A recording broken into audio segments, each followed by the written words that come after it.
crecer de forma profesional, sino también crecer de forma personal, ¿no? El también estar un poco más presentes, digamos, en redes sociales nos ha permitido estar un poco más conscientes o estar al tanto, digamos, de la conversación acerca de nutrición que hay allá afuera.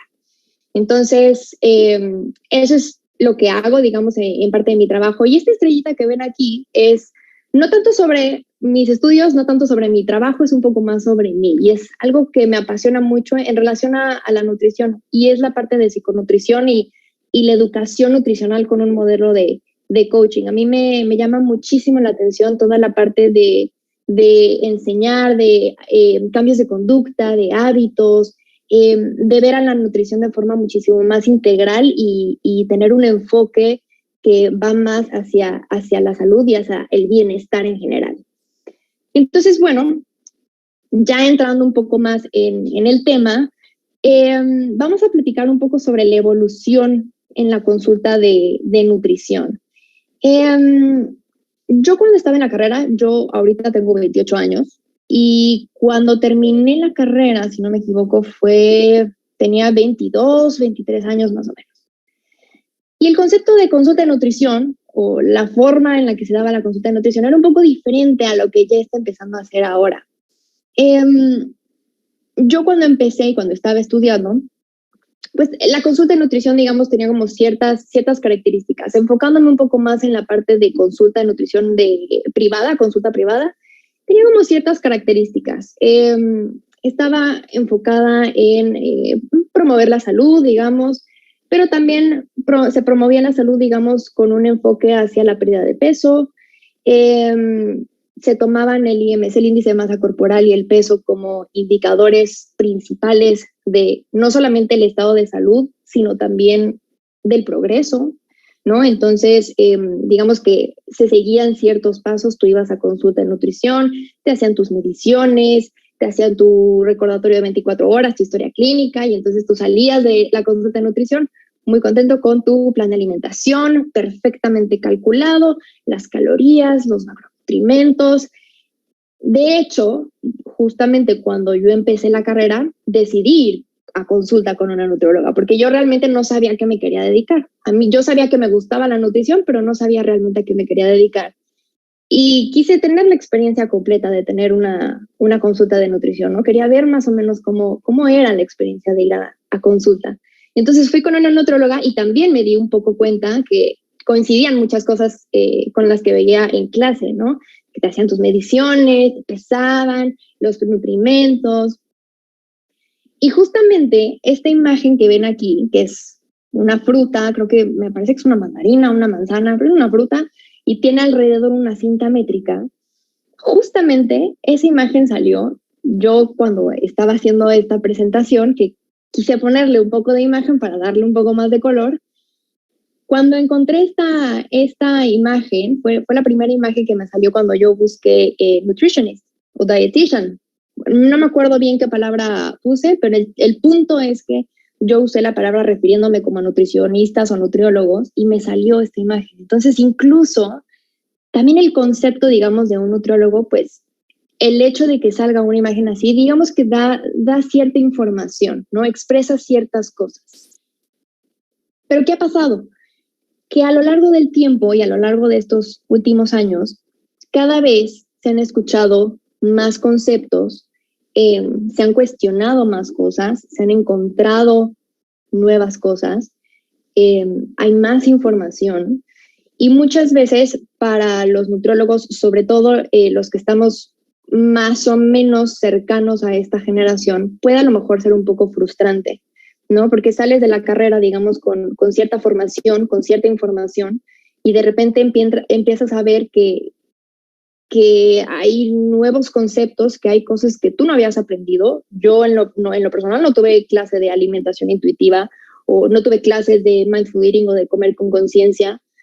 Entonces, el estar expuesto, digamos, a nueva información que cuestiona ciertas cosas puede ser a lo mejor un poco frustrante, ¿no? Y justamente a raíz de esto, empezó a haber más información sobre esto, yo decidí estudiar algo relacionado con psicología de la alimentación, por eso quise hacer este posgrado en trastornos de la conducta alimentaria, porque yo quería entender, ¿no? O sea, al estar expuesta a esta información y a estos cuestionamientos, yo me sentía un poco frustrada, digamos, en mi carrera profesional, porque no entendía por qué estaba pasando todo este concepto nuevo, digamos, sobre lo que era salud, bienestar y nutrición.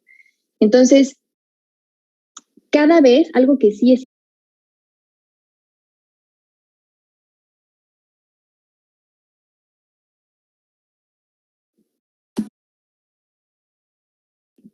Sí, creo que se apagó tu micrófono, Dani. Ya. ¿Ahora sí? Sí, ya. Súper.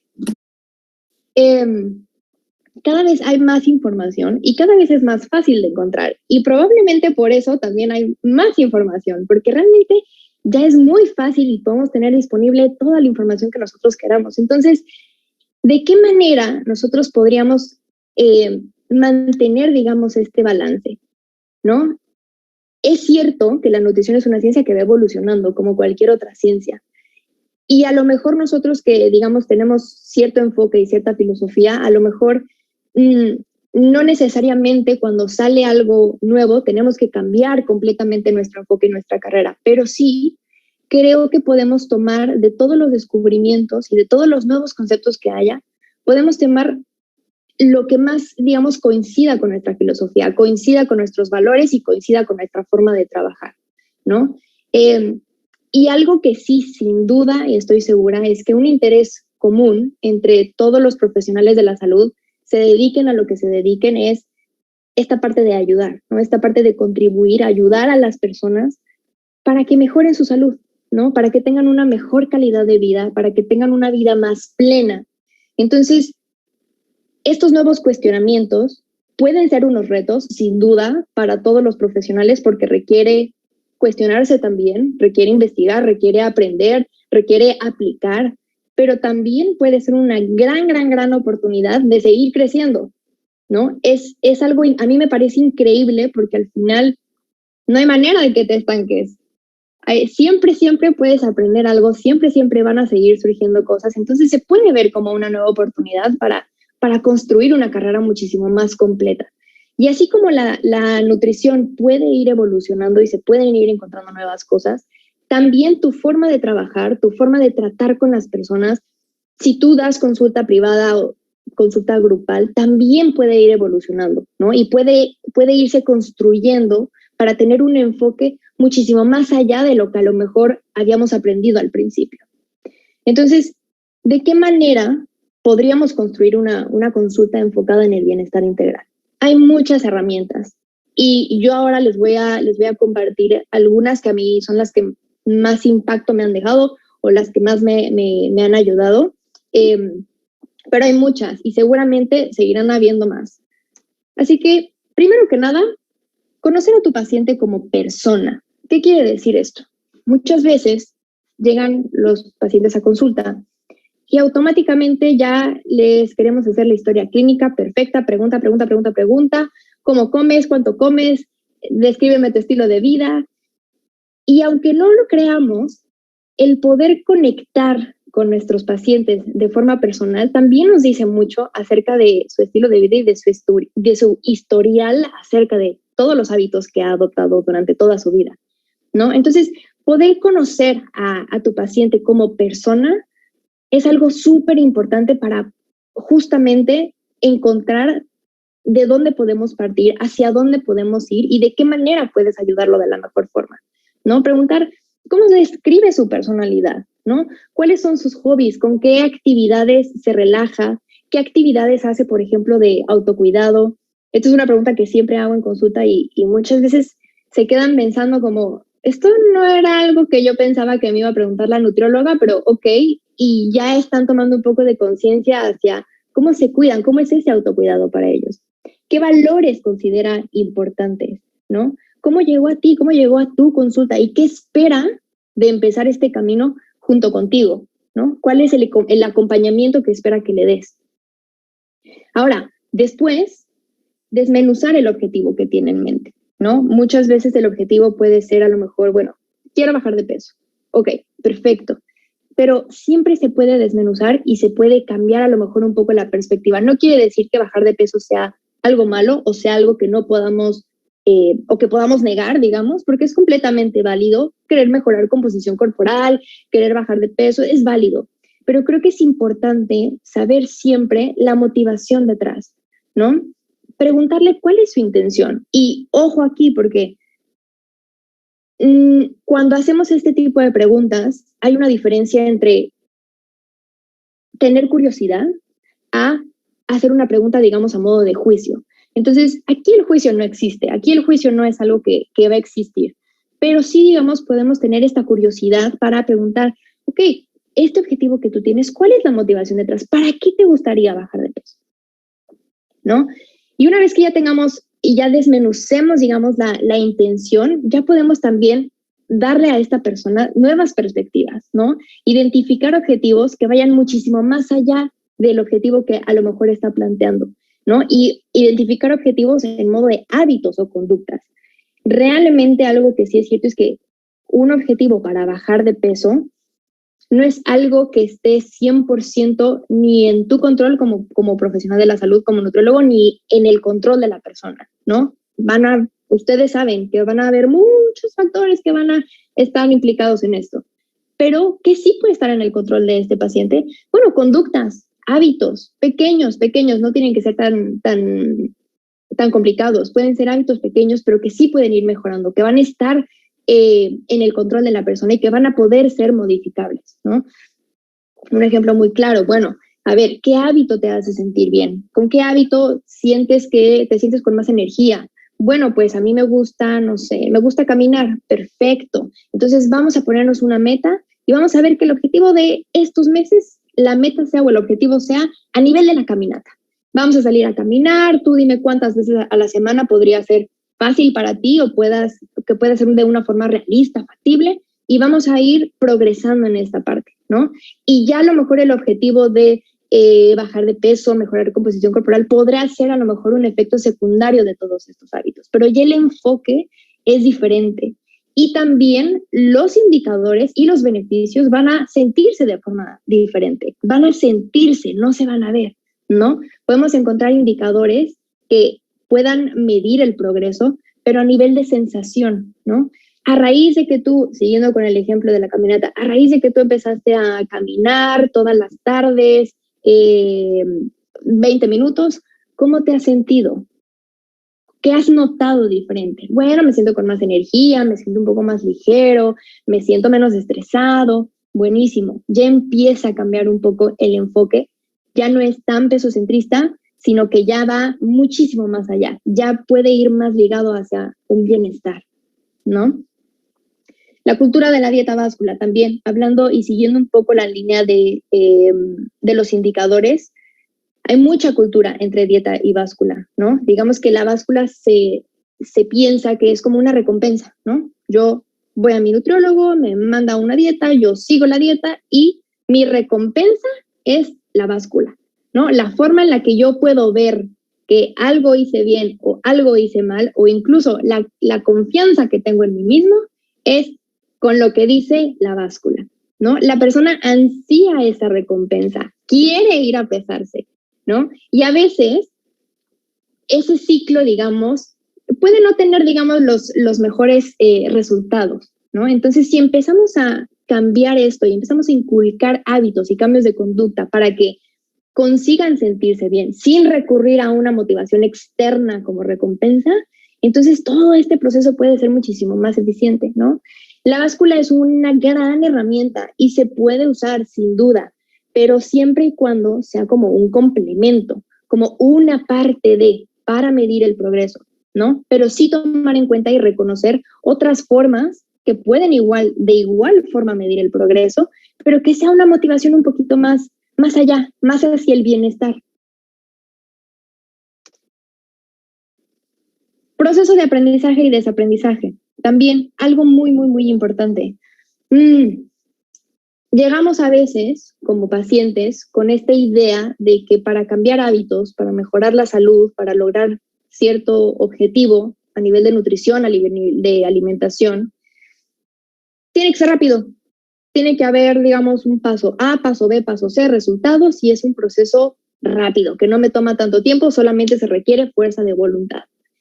Y realmente el poder nosotros concientizar a nuestros pacientes que es un proceso no solamente de aprendizajes, sino también de desaprendizajes, puede también darle al paciente esta tranquilidad y esta confianza de decir, bueno, es un proceso, puedo ser paciente y puedo confiar en que puedo ir logrando ciertas cosas, ¿no? Y sobre todo, que este proceso de aprendizaje y de desaprendizaje, algo característico que tiene que tener es flexibilidad y autocompasión, ¿no? Que en este proceso los hábitos y las conductas que se quieren modificar en este proceso vienen de muchos años, probablemente de ciertas conductas y ciertos patrones que han acostumbrado y que han hecho que llegara hasta aquí con nosotros. Así que es un proceso en donde tiene que haber flexibilidad, es un proceso en donde tiene que haber autocompasión. Y aquí les pongo un ejemplo de este coche porque es un poco similar.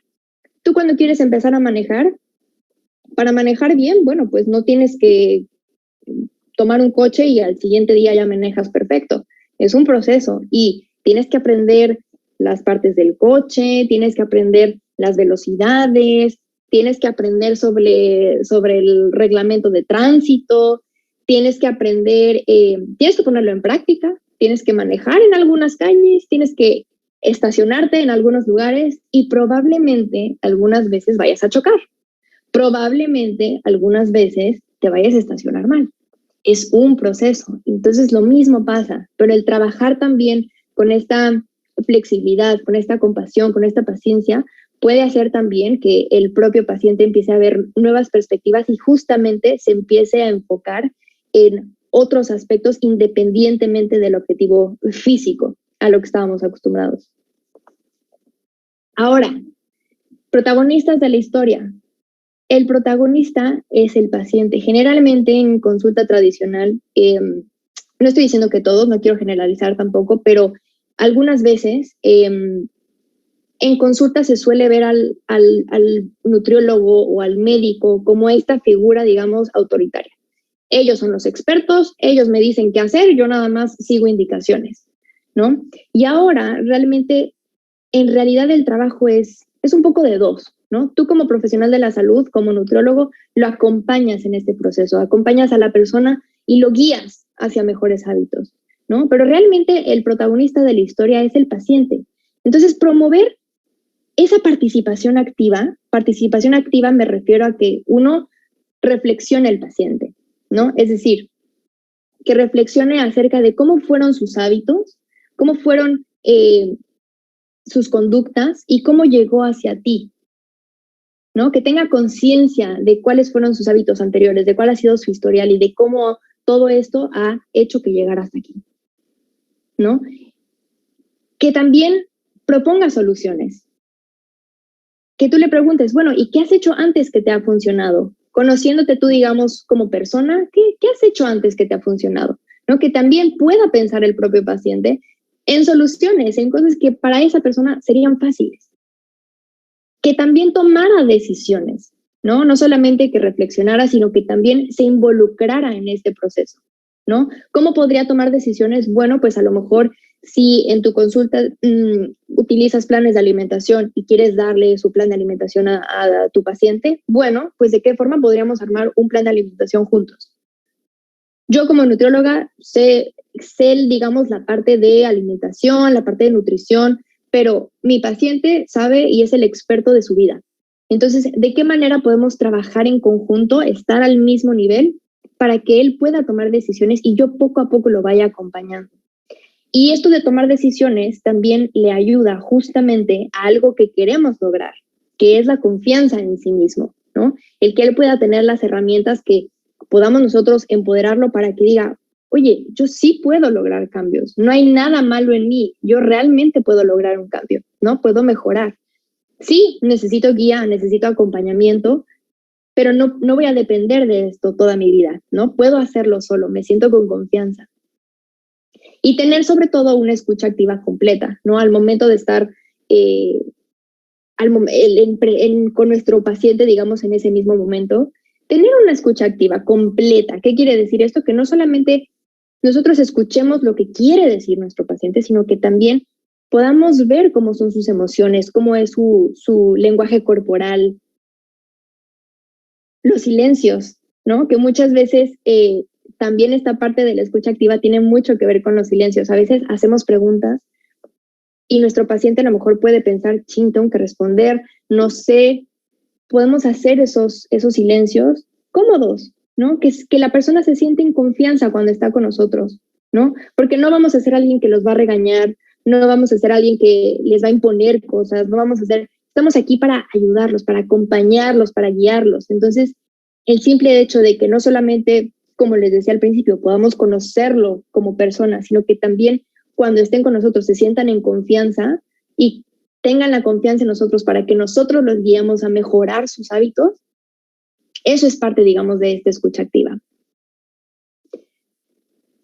Mantener cerca un equipo de profesionales de la salud, porque yo sé que a nosotros de repente, pues, nos encanta la nutrición, nos encanta trabajar con personas y a veces también hay ciertas cosas que se salen un poco de nuestros límites, ¿no? Aunque quisiéramos, no podemos saber de todo, no podemos ser expertos en absolutamente todo.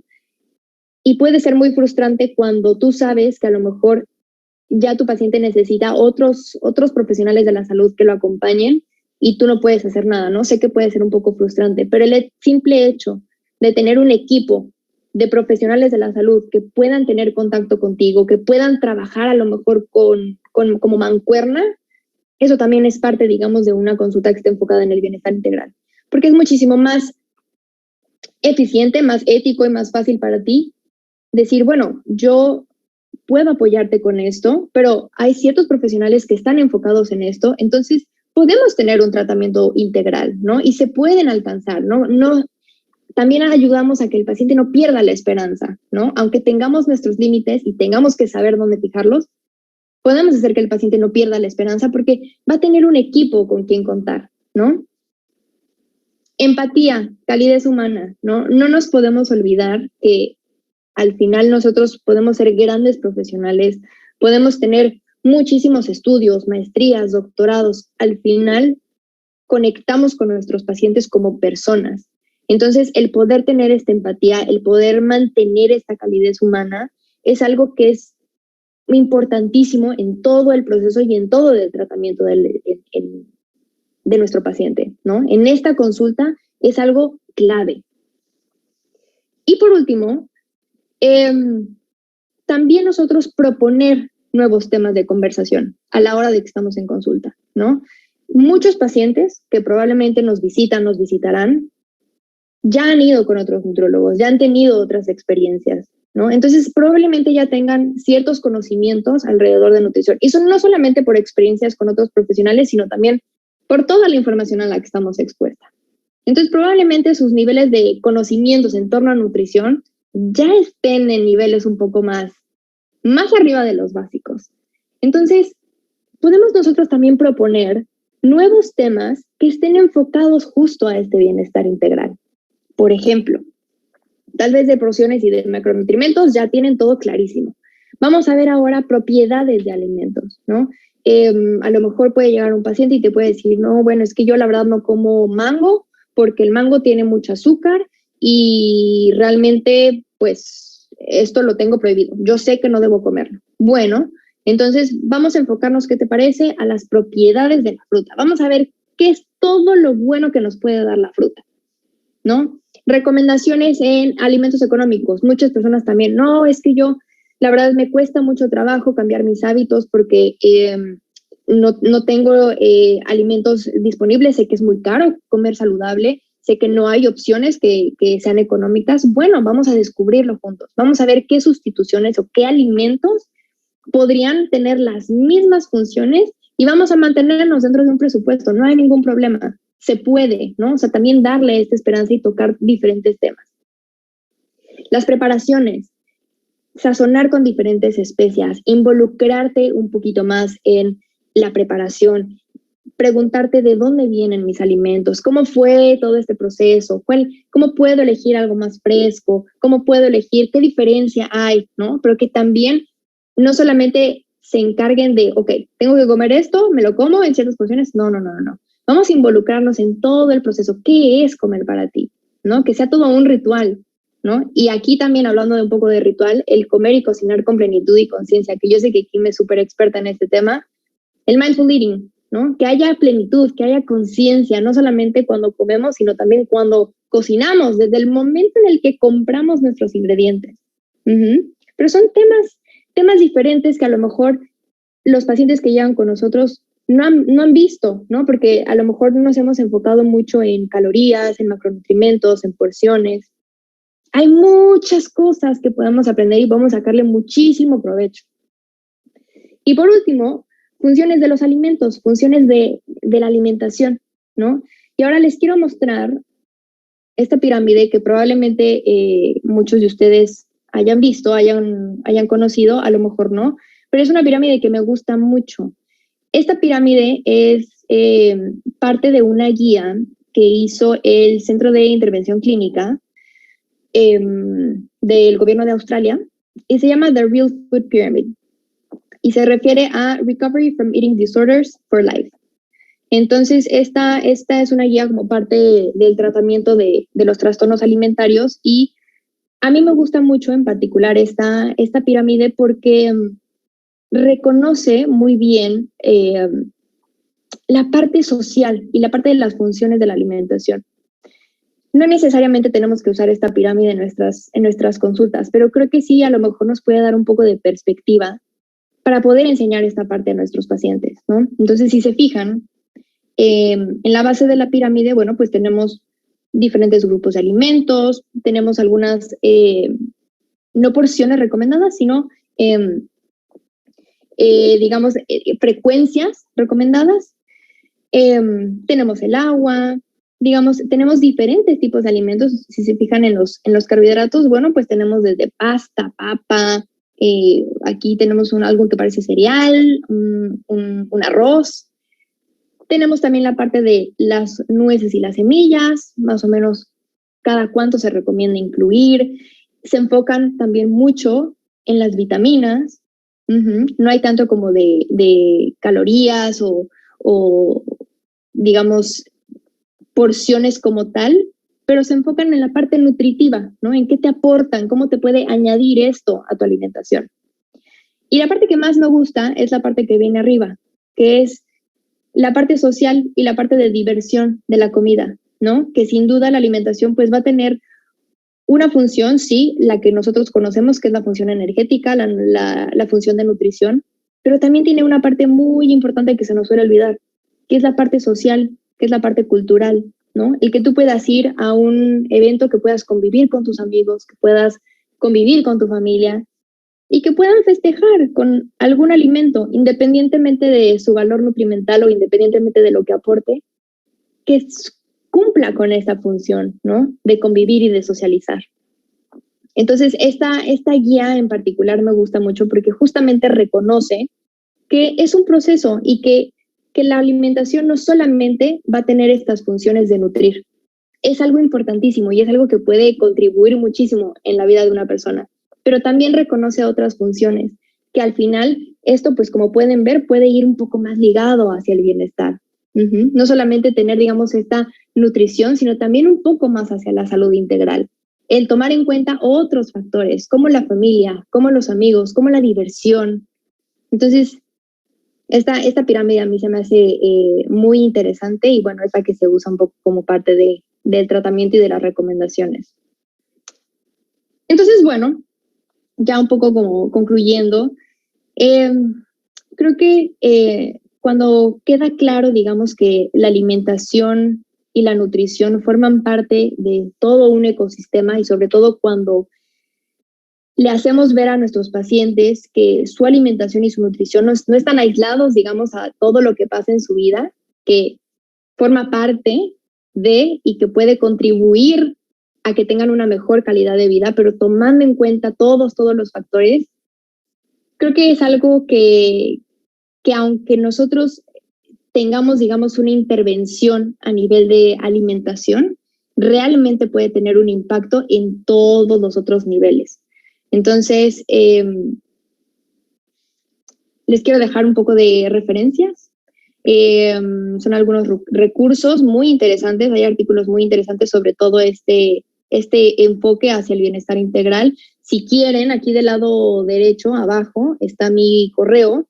Si quieren el que les mande algunos recursos, si quieren algunos artículos, con muchísimo gusto me pueden escribir y se los comparto. Pero bueno, creo que de todas estas, de todos estos conceptos, de todas estas vertientes, pues siempre podemos tener esta curiosidad por aprender y por implementarlos, digamos, en nuestro trabajo, ¿no? Podemos ir construyendo una forma muchísimo más completa de crear un impacto verdadero en nuestros pacientes y llegar, digamos, a un bienestar integral. Entonces, pues muchas gracias por estar aquí, por estar acompañándome. Espero que les haya dado un poco de valor, que les haya inspirado un poco. Y bueno, cualquier cosa, ahí tienen mi correo con muchísimo gusto. Muchas gracias, Dani. Muchas gracias. Ha sido una plática muy interesante y que en lo personal a mí me gusta mucho esta área, porque como igual que tú me dedico a la consulta privada y es un show, o sea, no nada más es darle la dieta, pesarlo, es conocer el paciente. A veces dicen, no me quiero involucrar con el paciente, pero tenemos que, para llegar a un cambio permanente, a un estilo de vida saludable, que es el que queremos llegar, pues hay que involucrarnos con el paciente, ¿no? Entonces se me hace muy interesante todas las herramientas que nos acabas de compartir, te agradezco mucho. ¿Te parece si pasamos a las preguntas? Porque hay personas que quieren preguntar. Claro. Sí, ahorita vi que estuvieron levantando la mano. Los que levantaron la mano, ¿la pueden volver a levantar? Porque les voy a abrir el micrófono para que puedan ustedes preguntar.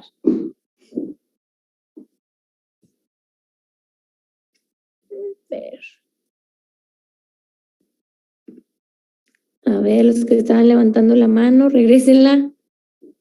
O si quieren escribirla aquí en el chat, no pasa nada. Yo puedo, le puedo decir a Dani la pregunta, como se les haga más fácil.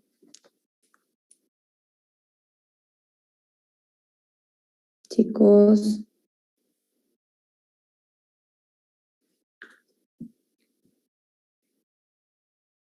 Bueno, yo te voy a hacer una pregunta, Dani, por mientras, en lo que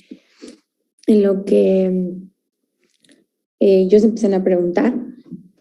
Bueno, ahorita tocaste el tema del mindful eating, ¿no? El mindful eating, de la alimentación consciente, y justamente decías, hay mucha información en redes sociales.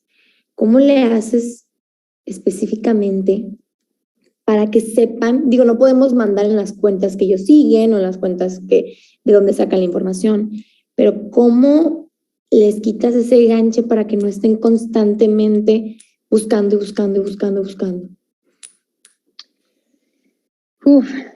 Es complicado.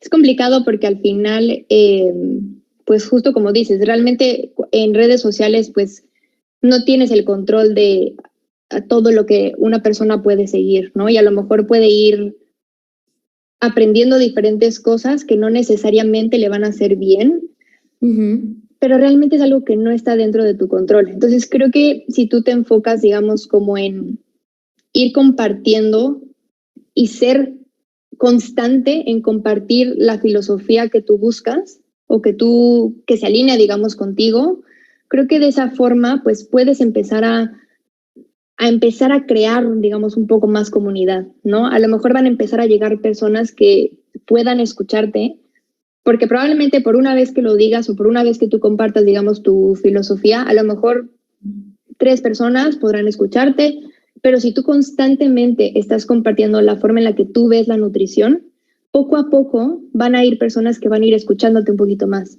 Entonces les puede resonar más, pueden pensar en otras perspectivas, y si se alinean con ellas, si les hace sentido, entonces se van a quedar.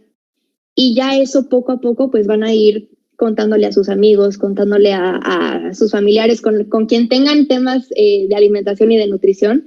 Bueno, les van a contar de esta nueva perspectiva que escucharon, y así poco a poco puedes ir creando un poco más de comunidad, pero enfocándote sobre todo en ser constante compartiendo cuál es la perspectiva que tú tienes acerca de nutrición. Ok, muchas gracias. La siguiente pregunta es, ¿hay herramientas mentales para vencer los antojos frecuentes? ¿Herramientas mentales?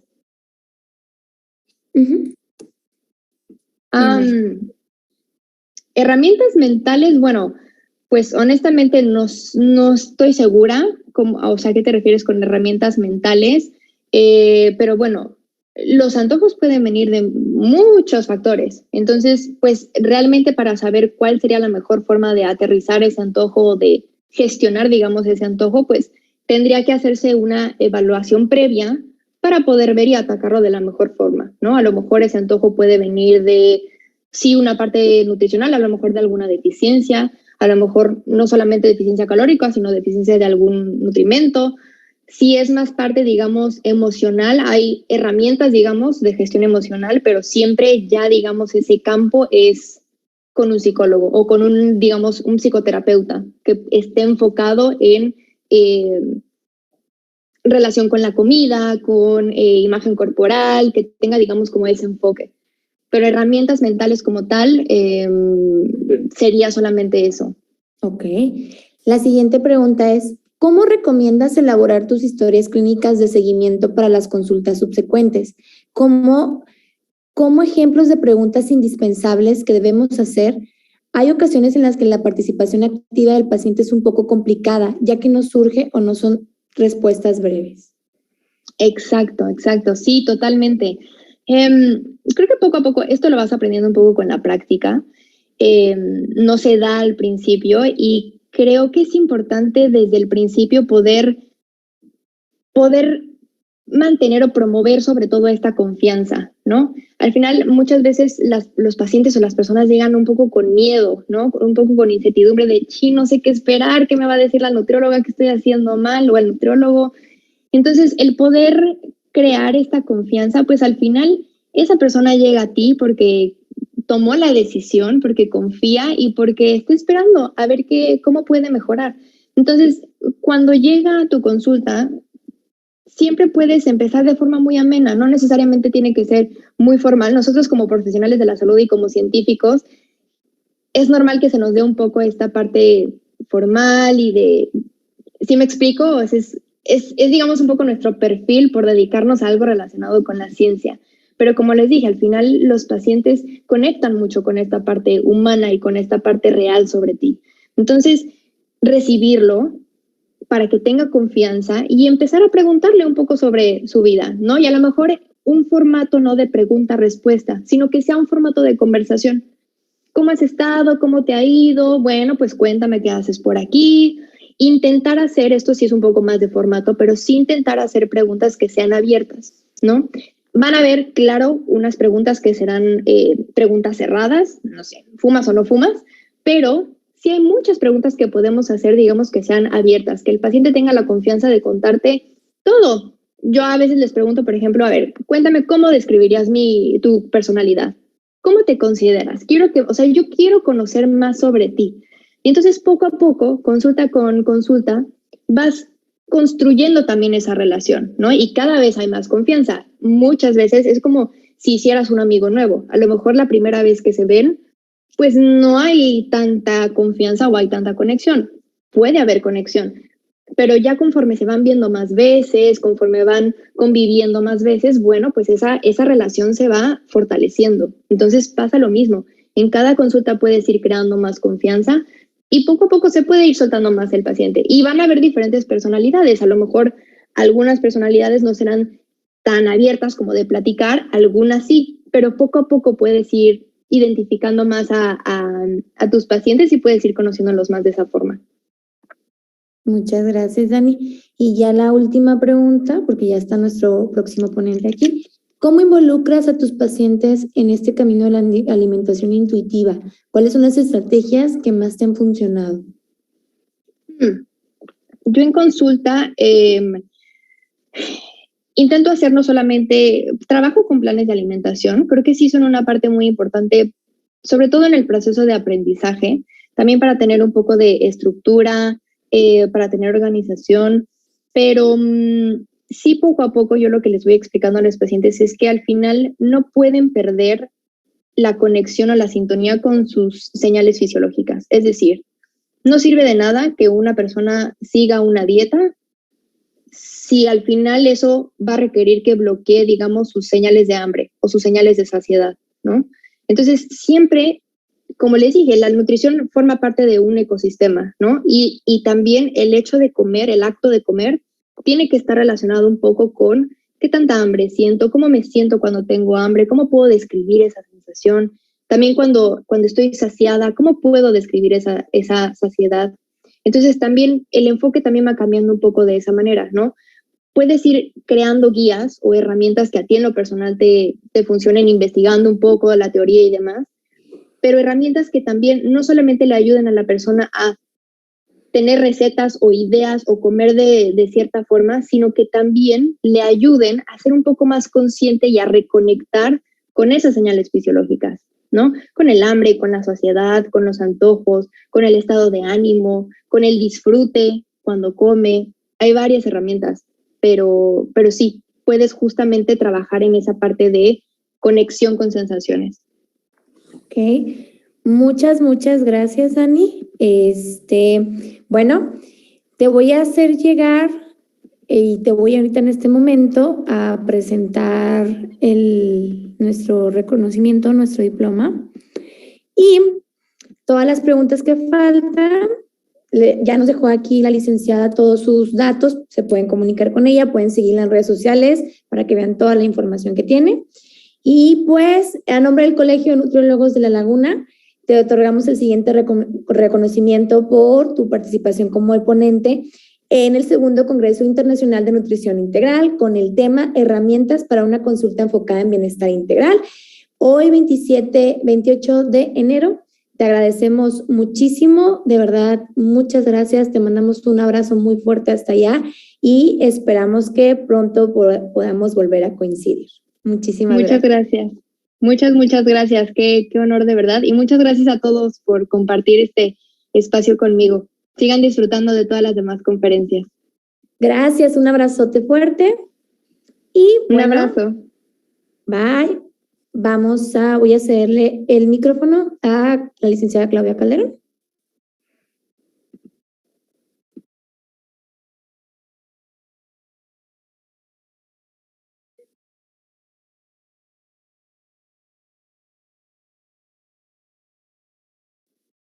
Perdón, yo ya estaba hablando mucho y no me escuchaba, creo. Buenos días a todos. Pues me da mucho gusto volverlos a saludar esta mañana de viernes, que bueno, para nosotros es un honor tener a estos invitados el día de hoy.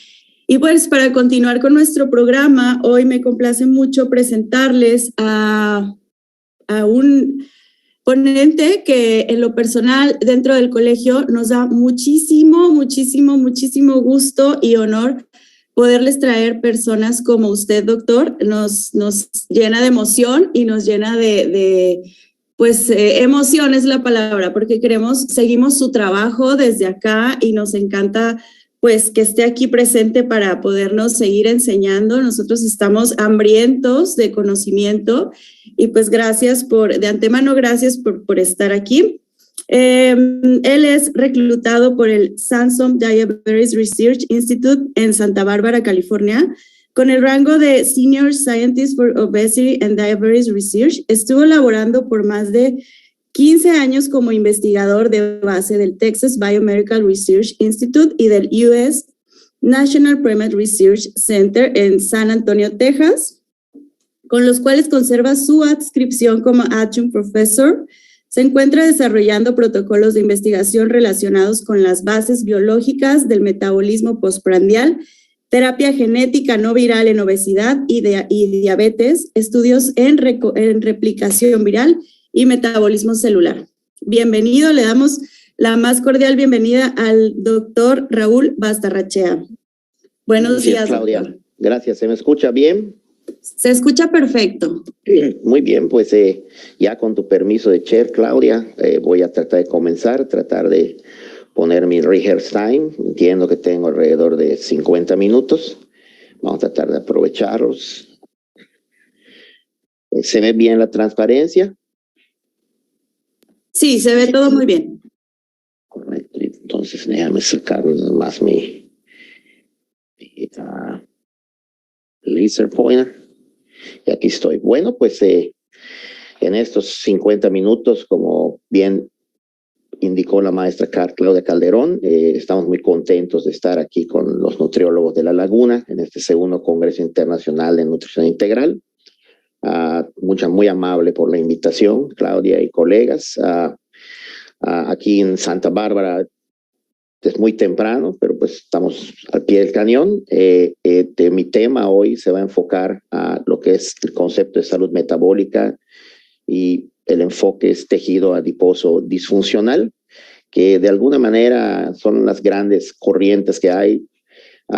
Se acerca quizá desde otra perspectiva, pero son como dos flechas que al final tienen que tener el mismo target o el mismo objetivo, el mismo blanco, como habló Daniela anteriormente, la excelente plática acerca de mindful eating, de lo que es nutrición integral.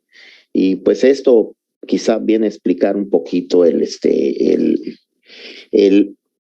punto de que dentro de la nutrición, que es uno de los aspectos, como muy bien comentaba Daniela, se puede enfocar cómo realmente evaluar éxito o fracaso desde el punto de vista de que si tu paciente que tiene una nutrición integral, como muchas preguntas hicieron que estaba yo viendo, está enfermo, ¿cómo realmente medir éxito o fracaso para llevarlo a que ya es saludable?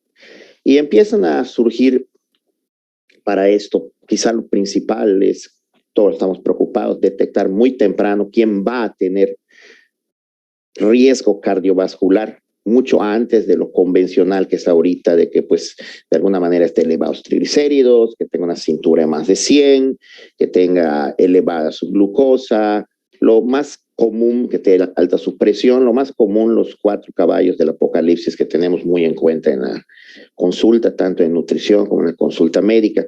Y hoy estamos tratando de hacer de alguna manera una transición de empezar a que si ya tenemos muy bien determinados cuáles son nuestros factores de riesgo convencionales, el síndrome metabólico, diabetes, hipertensión, hipertrigliceridemia, situaciones antes de que llegue a dar un proceso grave, como sería un infarto al miocardio, como sería un stroke o un accidente vascular cerebral, en diabéticos antes de que empiece a afectar su riñón, sus ojos.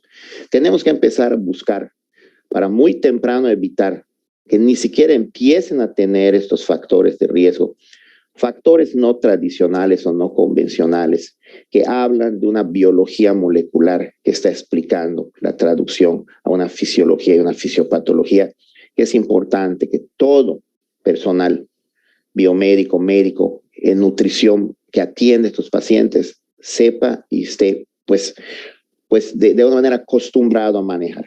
Y empiezan a integrarse a los factores convencionales, cómo medir disfunción mitocondrial, cómo medir estrés oxidativo, cómo medir riesgo de trombosis y sobre todo, cómo medir riesgo de inflamación crónica subclínica y cómo medir en la consulta que un paciente ya es insulino resistente.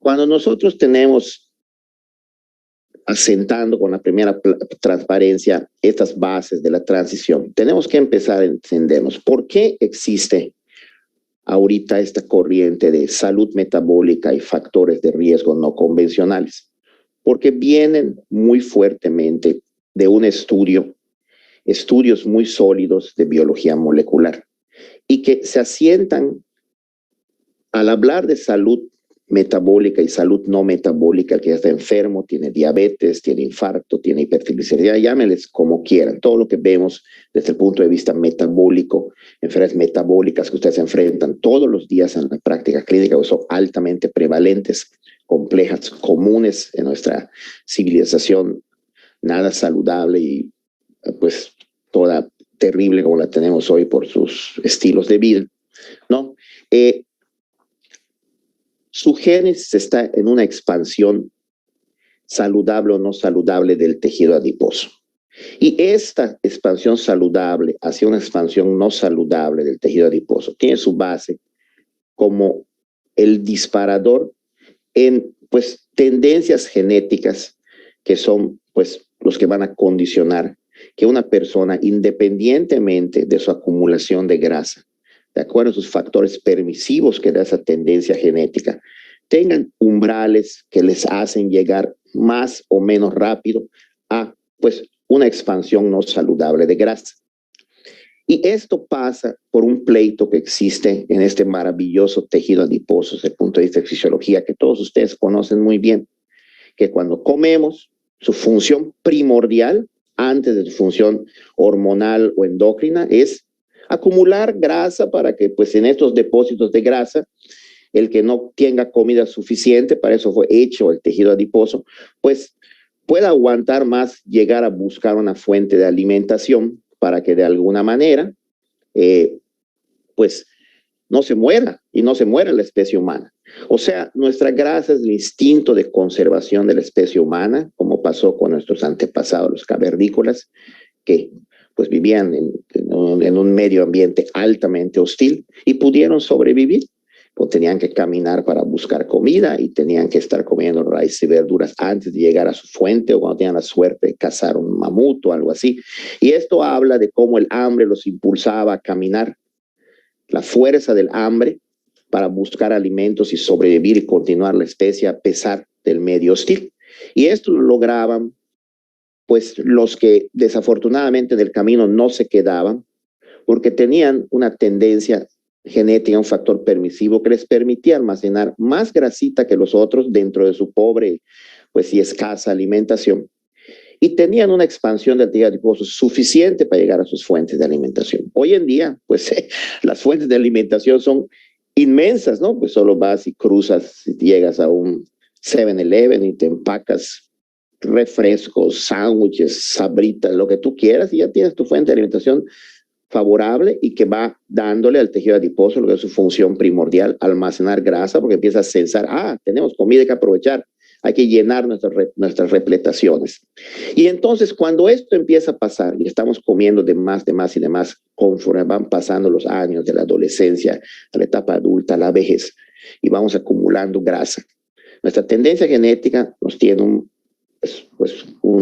threshold o un umbral de que si te pasas de esa acumulación de grasa, poca o mucha, te empiezas a enfermar, que es lo que nosotros llamamos en algún momento, pues, un índice de masa corporal elevado que se traduce a, pues, una situación de correlacionar con procesos de, pues, metabolismo afectado, como sería la diabetes o como serían las dislipidemias, ¿no? Y esta acumulación de grasa desde el punto de vista molecular va de acuerdo a un pleitito que existe que es hipoxia versus angiogénesis, ¿no? Cuando nosotros empezamos a aumentar de tamaño el tejido adiposo para acumular grasa, estamos comiendo de más, empieza a mandarse una señal de que se necesita vasos sanguíneos porque el propio tejido adiposo se organice de acuerdo a una matriz extracelular para pues realmente acomodarse apropiadamente, acomodarse con sus droplets o sus vesículas, toda esa grasa que se va a acumular, es como reserva, y entonces manda señales que van a hacer que realmente genes produzcan suficiente angiogénesis y no exista una inflamación. Pero cuando nosotros comemos de más y tenemos un umbral que no nos permite una rápida adaptación desde la matriz extracelular a esta hipoxia. La hipoxia es el factor más importante que atrae a los monocitos desde la circulación que penetran al tejido adiposo y se convierten en macrófagos malosos como estos rojos, que son los famosos macrófagos polarizados o tipo 1. Conforme seguimos aumentando y engordando, no se resuelve esta inflamación. Y esta inflamación, en vez de que haya una matriz extracelular apropiada, se convierte en fibra, en fibrosis y no en vasos sanguíneos que van a hacer que este tejido adiposo sea saludable. Y entonces esta angiogénesis, que es afectada, da lugar a una expansión no saludable del tejido adiposo y que esto se traduce a la clínica como pues diabetes, obesidad, enfermedades cardiovasculares y toda la gama en diferentes etapas que conocemos que lleva a la muerte o lleva a una discapacidad muy terrible en la edad dorada. Desde el punto de vista clínico, el entender de una manera importante, Claudia y amigos, lo que es el tener una salud metabólica versus una salud no metabólica, nos ha llevado a que su traducción en la clínica identifique que existen, pues, flacos metabólicamente no saludables, flacos metabólicamente saludables, así como obesos metabólicamente no saludables y obesos metabólicamente saludables. Entonces, tenemos nosotros un continuo de 4 fenotipos que van de acuerdo a el umbral que nos da nuestra tendencia genética, qué tanto con poquita grasa algunos se van a enfermar y qué tanto con mucha grasa otros se van a enfermar. Es por eso que sabemos que ahorita sí se ha determinado que pues hay controversias, el decir que existen obesos saludables versus personas que no son saludables, ¿no? Pero en toda esta continua, horizonte continuo de salud metabólica entre delgados o obesos, que pues hay quienes están enfermos entre los delgados, están enfermos entre los que tienen exceso de grasa, siempre vamos a encontrar que cuando empiezas a pasarte de tu umbral permisivo genético de acumulación de grasa, datos de que empiezan a tener inicios de resistencia a la insulina, empieza a aparecer la traducción clínica de la resistencia al síndrome metabólico y algo muy importante, una inflamación crónica subclínica de bajo grado, porque es el reflejo de la llegada de estos macrófagos al tejido adiposo, donde la hipoxia les está diciendo que está comiendo demasiado este paciente, está aumentando demasiado de grasa y de alguna manera esta situación lo está enfermando. Y esto que envuelve la aparición del inicio de resistencia a la insulina con el inicio de una inflamación crónica subclínica de bajo grado es lo que refleja desde el punto de vista, pues digamos, molecular, una disfunción del tejido adiposo y una salud no metabólica. Y si nosotros podemos medir las bases genómicas del metabolismo postprandial y sus bases clínicas, les hacemos una simple glucosa anhidra de 90 gramos. Vamos a ver cómo estas personas que empiezan a tener disfunción del adipocito, aunque tengan todo normal en ayunos, aunque no tengan un índice de masa corporal elevado, empiezan a alterar su poscarga de glucosa. Y si mides insulina, se va por los cielos esa insulina después de una comida y nunca regresa a lo normal después de 2 horas, que es lo normal en donde la glucosa y la insulina deben de regresar a lo normal después de comer carbohidratos. Nosotros hemos demostrado esto con el estudio YEM, que tengo el honor de dirigir como investigador principal. Nos ha dado mucho desde hace más de 5 o 6 años al mundo científico. Es un consorcio binacional, estudio genético de enfermedades metabólicas en México, eso quiere decir genética de enfermedades metabólicas en México, y es un estudio que implica un programa de investigación genética poblacional para las enfermedades metabólicas relacionadas con la nutrición. Tiene que tener apellido. Toda enfermedad metabólica que tiene una alteración como la diabetes siempre va a estar relacionada con una mala nutrición en México. Y estudiamos las bases genómicas del metabolismo postprandial. Y tenemos centros que tenemos integrado unidades genómico-metabólicas en toda la República, Mérida, Ciudad Victoria, San Luis Potosí, Chihuahua, donde estamos unidos principalmente a departamentos de nutrición y departamentos de enfermería. En Guadalajara estamos con el UNIVA, en Mérida estamos con el Departamento de Nutrición de la Universidad Marista, En el Distrito Federal estamos con el Departamento de Nutrición y Metabolismo de la Universidad de Anáhuac Norte. En Morelia estamos con la Universidad del Valle de Morelia, de nutrición. En Monterrey estamos, pues todo el mundo conoce el Departamento de Nutrición y Salud Pública de la Universidad Autónoma de Nuevo León. En San Luis Potosí estamos con la doctora que tiene a su nutrióloga PhD, la doctora Claudia, en la Universidad Autónoma de San Luis Potosí, el Departamento de Nutrición. Tenemos a muchísima gente que está en enfermería y nutrición trabajando en nuestros equipos, y por supuesto los médicos y los investigadores que rodeamos un equipo. Es un equipo multidisciplinario. Y nosotros lo que hicimos fue reclutar familias que no estaban enfermas. Y en vez de empezarlas a comparar con lo que es lo tradicional, quién tiene más o menos glucosa, más o menos insulina, más o menos grasa almacenada, las comparamos a esas personas que no tenían, se llaman symptom free, que no tenían síntomas o eran sanas hasta demostrar lo contrario, y las medimos a través de un índice muy nuevo, muy promisorio, que se llama el índice leptina-adiponectina.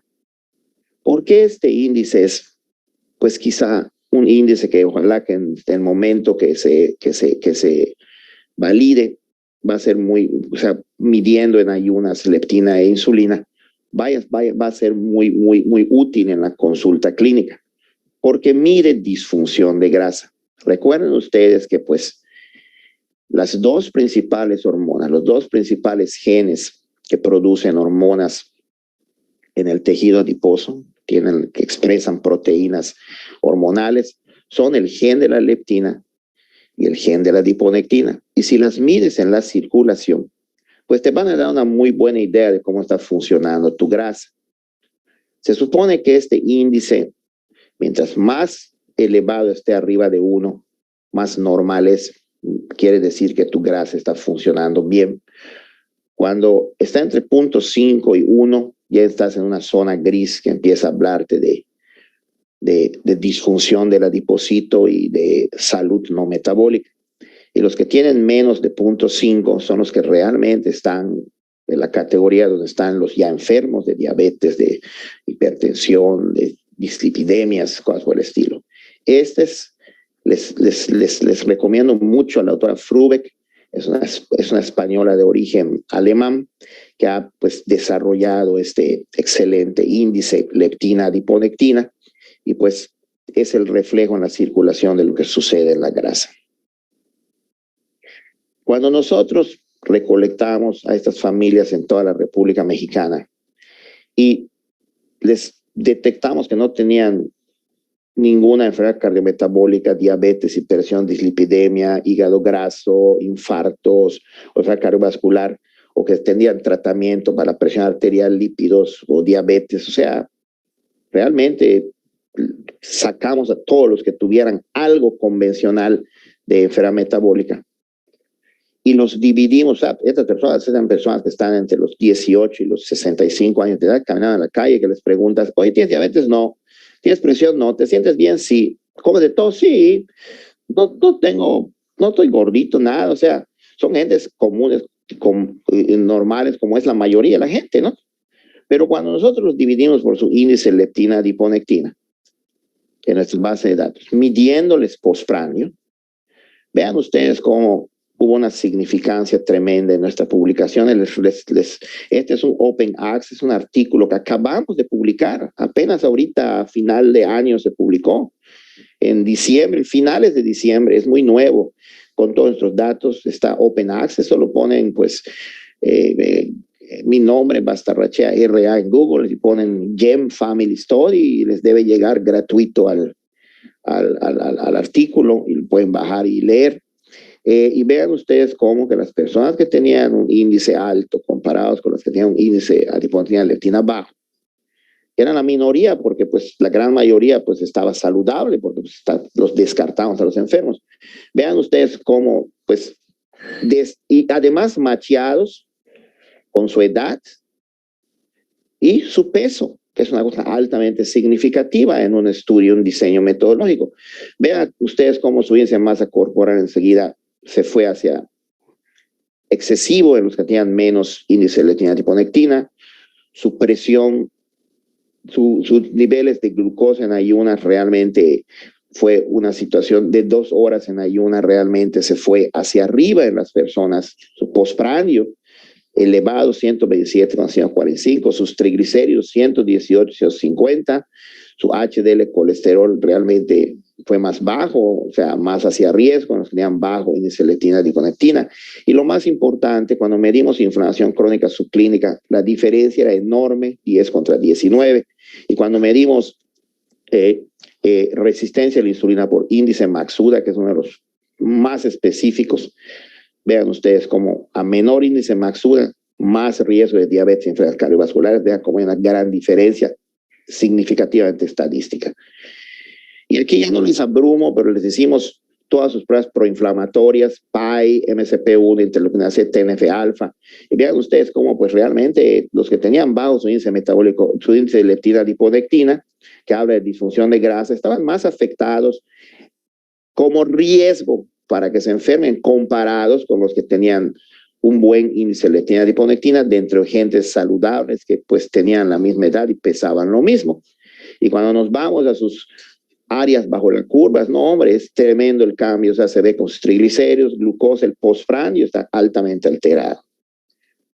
Esto demuestra, y es una transparencia que me gusta muchísimo y que deja mucha experiencia, demuestra cómo realmente, pues, tú tienes realmente cómo prevenir enfermedad desde el punto de vista de diagnosticar gente metabólicamente saludable, con datos que no hay inflamación, adecuada angiogénesis, hay una remodelación de matriz celular altamente satisfactoria, la mayoría de los macrófagos son no polarizados M2, están funcionales sus adipocitos.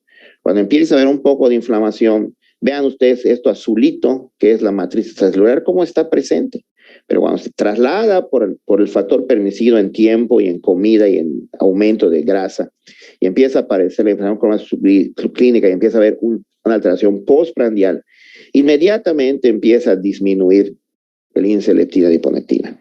Y ya lo que estamos acostumbrados, que para mí es terriblemente desastroso, a verlos cuando hay enfermedad establecida desde el punto de vista molecular. O sea, digo, si ustedes pudieran entrar a los adipocitos de las gentes que están llegando a su consulta y medir todas estas cosas, que pues, no se puede, pero hay sus proxies o lo que lo acompaña, lo vamos a ver en un momento, van a darse cuenta de que quizá estamos interviniendo demasiado tarde desde el punto de vista de prevención cardiovascular y prevención de daño tarde, ¿no? ¿Y qué hizo el estudio GEM?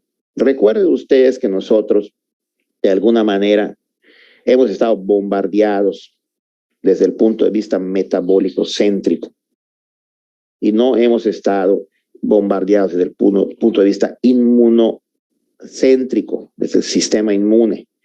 Ahorita hay que meternos a inmunometabolismo, que es la clave para empezar a entender riesgo temprano cardiovascular por la interacción del sistema inmune con el tejido adiposo, dando lugar a alteraciones metabólicas o no, y a salud metabólica.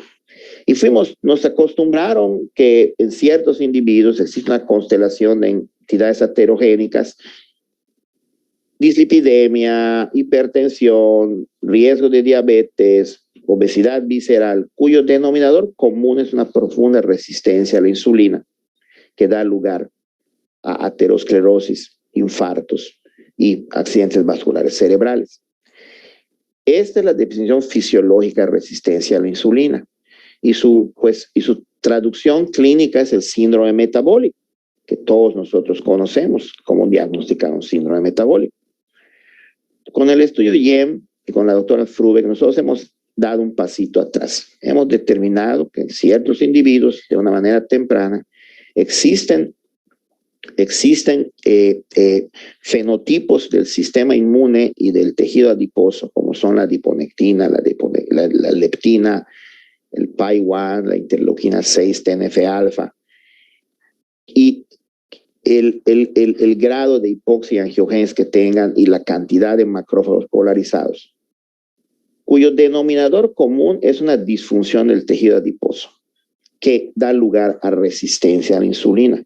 O sea que estamos ya en un proceso de transición para aterrizar a la clínica, como en vez de estar buscando riesgo de diabetes y enfermedad cardiovascular, desde resistencia a la insulina y factores de riesgo de síndrome metabólico, los vamos a empezar a buscar desde la disfunción del tejido adiposo, porque es mucho más temprano y ustedes van a estar felices porque entonces van a poder decir a sus pacientes que mi nutrición integral te va a llevar a la salud metabólica para evitar que tengas disfunción del tejido adiposo, que ya se oye más aterrizable a los oídos de tu paciente.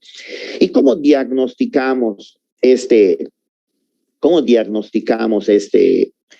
esta salud metabólica o salud no metabólica? Stefan, que es uno de mis ídolos, lean este artículo de Stefan que publicó en el 2020. Es realmente espectacular. Propone y se está adoptando cada día más aquí en Estados Unidos que hay que tener una manera de diagnosticar quién tiene salud metabólica o no, independiente de su acumulación grasa. Y él dijo, pues vamos a tener 6 características, las muy conocidas. Vamos a ver quién tiene su presión por arriba de 130/85, sus triglicéridos arriba de 150, su HDL menor de 40 si es hombre o 50 si es mujer, y sus niveles de glucosa por arriba de 100 en ayunas. Pero vamos a agregarle medir la inflamación crónica subclínica a través de proteína C reactiva. Y vamos a agregar ver cómo medir en la clínica con este concepto de tener fenotipos de riesgo de salud metabólica, cómo medir estos 2 parámetros, como agregándolo a los sencillos que tenía el síndrome metabólico. Y dice, cuando tienes menos de 2 de estos, pues tienes una salud metabólica apropiada, ¿no? Y el punto aquí es cómo medir proteína C reactiva. Tiene que ser altamente sensible. Yo le digo a todos mis alumnos nutriólogos que si los médicos no quieren pedir proteína C reactiva, es muy su problema. Ustedes si lo aprenden, lo tienen que pedir. Ustedes son los que están en la primera línea de batalla ahorita. Ustedes ya los nutriólogos le robaron a los médicos el que el paciente diga, ay, estoy con exceso de peso o estoy con diabetes, voy a ver a mi nutriólogo, voy a ver, creo que me siento mal o no me siento bien en forma o me siento mal conmigo mismo porque estoy comiendo mal, voy a ver a mi nutriólogo. Entonces, eso ya se ganó. Entonces, aprovechen ustedes este diagnóstico apropiado. O sea, ya se ganó eso en lo que es el área de la medicina, que el nutriólogo tiene un papel importante. Ahorita se dice, voy a ver al nutriólogo, allá se dice, voy a ver al médico. Entonces, es una cosa inmensa, impresionante, y eso carga un montón de responsabilidad. No es nada más leer en Facebook y leer en YouTube. Hay que leer ciencia, hay que leer publicaciones que tienen datos y comparaciones, y quizás ese es el punto que está un poco diluido, y hay que hacer un poco más énfasis allá, porque ustedes tienen que hacer medicina altamente evidenciada, porque influye profundamente en la salud de la gente, ¿no? La gente está confiando que ustedes están muy bien preparados. Y volviendo a lo que es la medición de proteína C reactiva altamente sensible, nosotros sabemos que lo normal tiene que ser alrededor entre 1 y 3 miligramos por litro. Ustedes van al químico y le dicen que le saque sangre a sus pacientes, les mida proteína C reactiva altamente sensible, que es un poco cara. Los tiene que tener aquí. Y si hay mayor de 3 y menos de 10, estas personas que no tienen ningún factor de riesgo convencional tienen proteína C reactiva alterada, altamente sensible, y tienen inflamación crónica subclínica de bajo grado. Sin embargo, se tiene que repetir a la semana este estudio, porque acuérdense que la proteína C reactiva es pues el faro o el marcador de que hay macrófagos polarizados en el tejido adiposo, pero también es el faro y el marcador de la actividad del sistema inmune. Y a lo mejor pues alguna persona les estornudó en esta época de COVID y les está dando una simple gripa o COVID o algo, y lo que están ustedes midiendo proteína C reactiva que está yéndose hacia 10 o más de 10 es que el sistema inmune está haciendo su trabajo, está hiperactivado, hay mucha proteína C reactiva sensible, está eliminando bacterias y virus. Por lo tanto, si 2 veces aparte de una semana ustedes ven que su paciente tiene entre 3, mientras menos hacia el 10, entre 3 y 5, por ejemplo, esta persona está alterada, no tiene menos de 3. Y es una persona a la que le empiezan a buscar ya postprandio o resistencia a la insulina y seguramente van a tener a su paciente con salud metabólica poco alterada. El otro fenotipo importante en esto de salud metabólica es disglicemia. Empiezan a manejar el término de, no de glucosa alterada, sino disglicemia, que es una amplia variedad de estados anormales que se puede encontrar en el cuerpo de un ser humano de la glucosa. Nosotros estamos acostumbrados a que si un paciente tiene entre 100 y 125 miligramos por decilitro, el paciente es prediabético, ya está mal, y pueden jurar y perjurar que si tiene un paciente entre 100 y 125 y le hacen su proteína C reactiva y le toman su presión, a lo mejor ya empiezan a buscar los datos de salud no metabólica.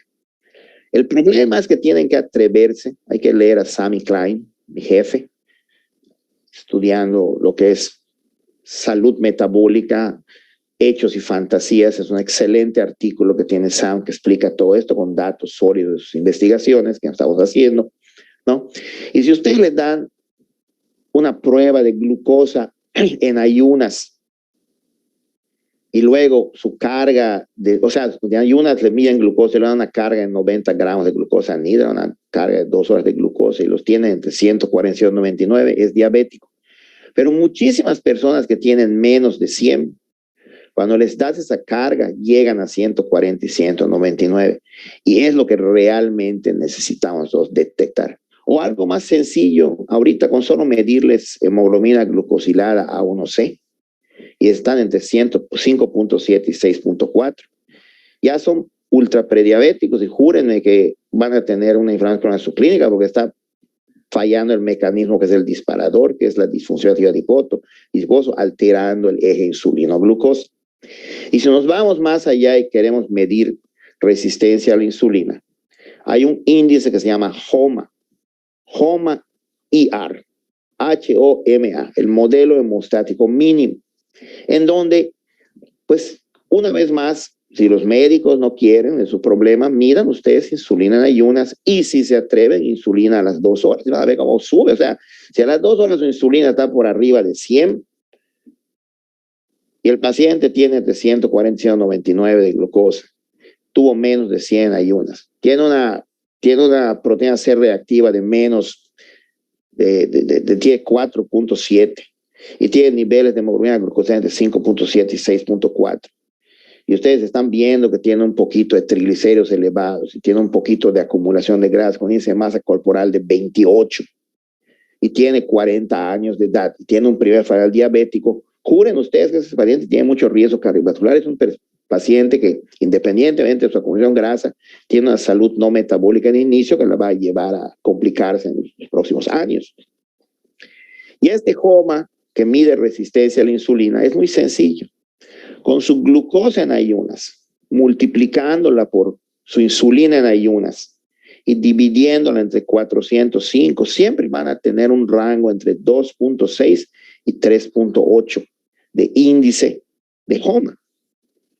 Ya se ha detectado perfectamente que los pacientes que tienen entre 2.6 y 3.8 son resistentes a la insulina, pero esto se tiene que combinar con todo lo que hemos estado hablando para el diagnóstico de salud no metabólica. No son fenotipos que vas a medir aislados. Tienen que hacerse la combinación siguiendo el modelo, pues, del síndrome metabólico. Es una combinación de la constelación de entidades heterogénicas, y en este caso de las entidades preaterogénicas o, pues, no convencionales.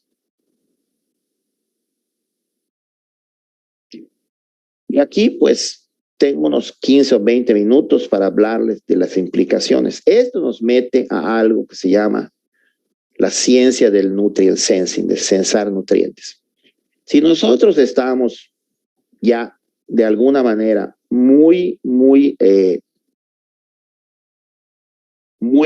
enterados de que esta grasa es el instinto de conservación porque tiene la capacidad brutal que no tiene prácticamente ninguna otra célula del organismo de expandirse y reducirse de una manera espectacular desde un punto de vista fisiológico y fisiopatológico, ¿no? y que esto es con un sentido de que pues mientras más comamos, más te expandes, más tienes reservas y si no hay comida, más sobrevives, ¿no? Tiene que existir órdenes que nos lleven al anabolismo o catabolismo, que estén por encima de lo que estamos acostumbrados a ver, que es todos los mecanismos de hambre y saciedad y todos los mecanismos metabólicos. Y ya empezamos a entrar a lo que es censar nutrientes y el parámetro de lo que es, pues, el anabolismo y catabolismo que acompaña a esta expansión de nutrientes y que se estén censando.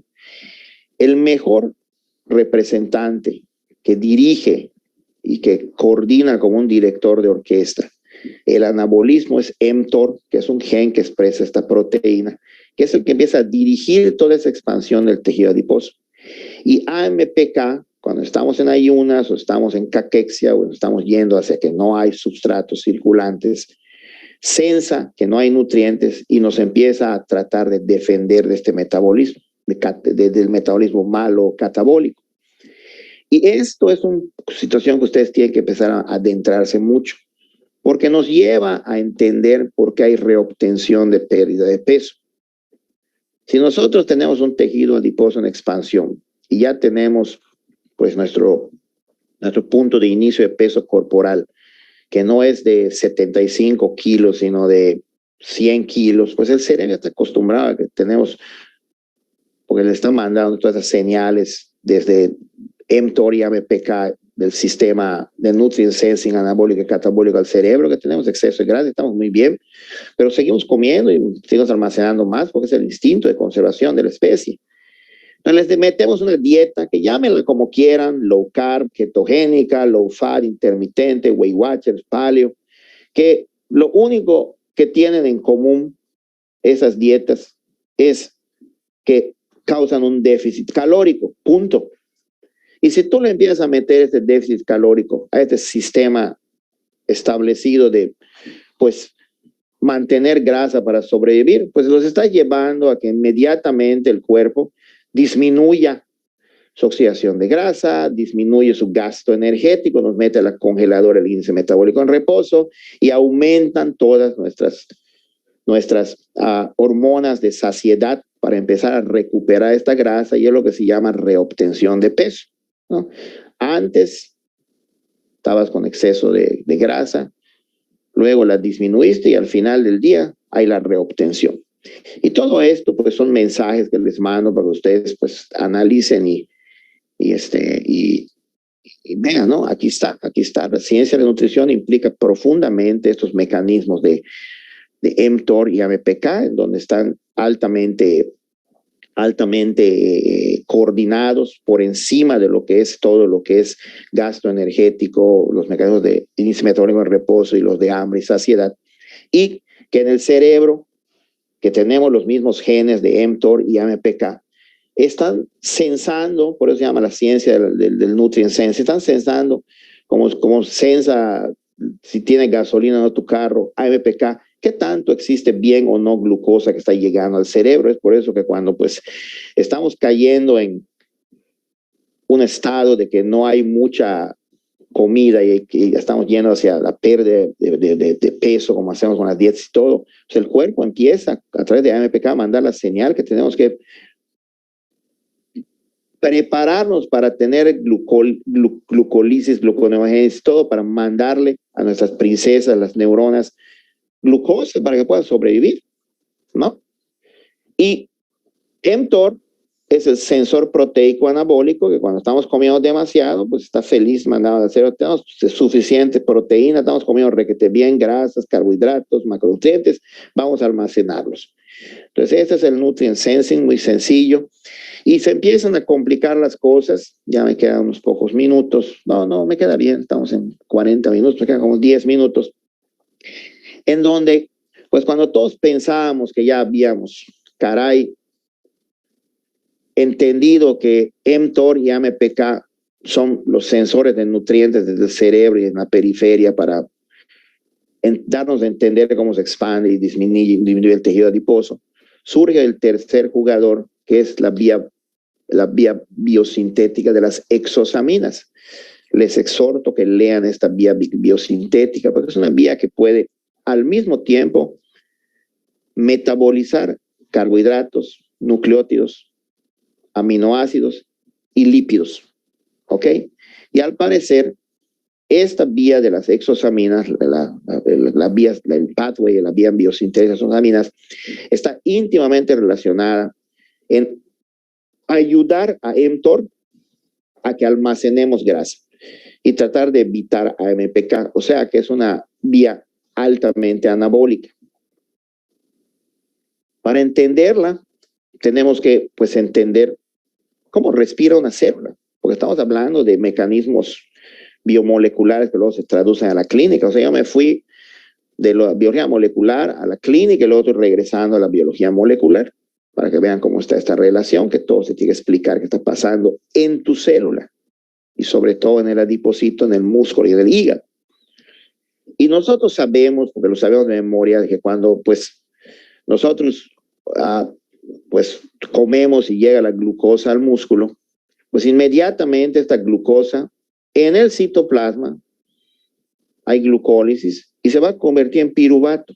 Es realmente este piruvato el que entra a la mitocondria, al ciclo de Krebs, para que cuando llega la cadena de transporte de electrones dé lugar a ATP, nuestra principal fuente de energía. Y esto va a hacer que la célula respire. La respiración celular es el mecanismo de respiración celular.